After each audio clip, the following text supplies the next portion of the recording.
next 6 minutes, 3 experts from the University of Michigan will provide a primer on our changing climate and its implications for people and nature. Ready? Here's Don Scavia, professor and director of the Graham Sustainability Institute. Climate is really just the long-term trends in weather.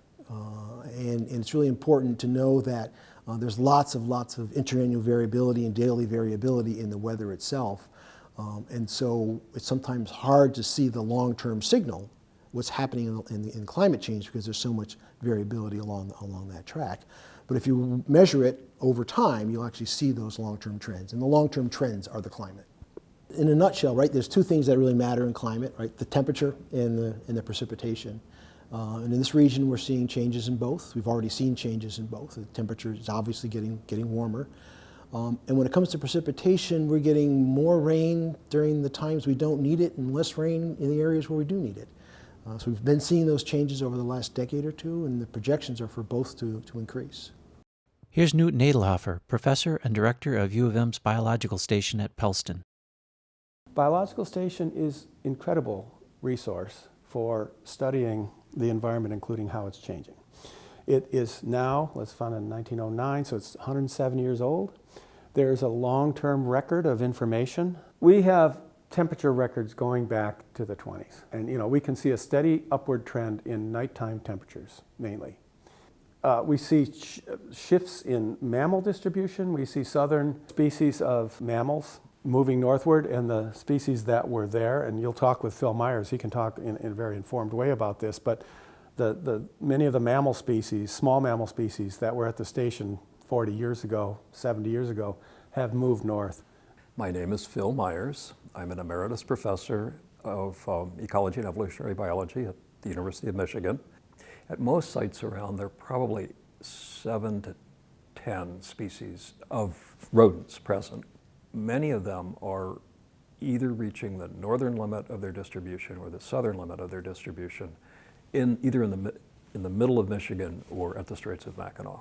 We focused on 8 species in particular and pulled out all the historical records and compared them to what we're seeing now. The result is that of those 8 species, every one of them showed evidence of northward movement. And in some cases, the movement was as much as 200 kilometers, so very substantial. So some of the changes that I see through the scientific lenses are huge increases in Great Lakes water temperatures. Water holds a lot of heat, and when Lake Superior temperatures go up by several degrees Fahrenheit, that's a natural thermometer that says, wow, it's warming here.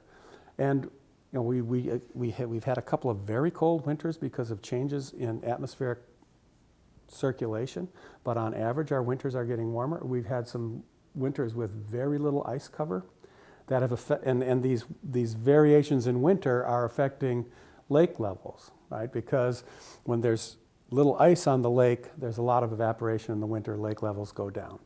When there's ice cover, lake levels recover. So one of the things we're anticipating is greater oscillation in lake levels. So the Great Lakes are intrinsically variable, but we think climate change will probably increase the variation in lake levels.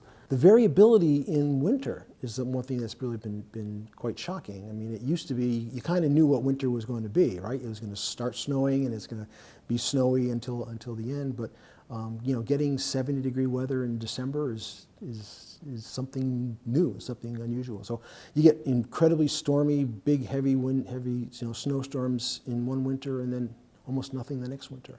And those are all really important actual signals in the climate change. It's not just the consistent trends that are happening, but there's a lot more volatility in the environment. The projections in climate change are, in addition to the long-term trends, are talking about it's a much more volatile system.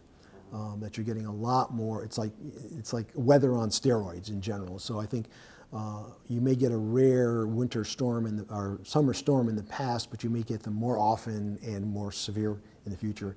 Even though the summer is projected to be hotter and calmer, you may still get these episodes that happen. What concerns me more is the changes we anticipate in the future. I mean, climate models clearly show that by the end of the century, Michigan climate, as it was 20 years ago will be more like Kentucky or Arkansas.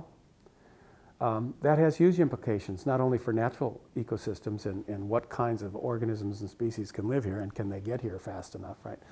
But it also has implications for humans. How do we build our houses? Do we know how to insulate?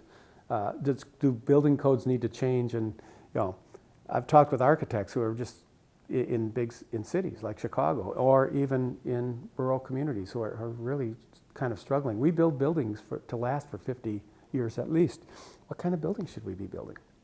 And if we make the wrong infrastructure decisions, we're going to pay for that. So to ignore the inevitabilities of climate change is to really compromise our ability to plan for the future.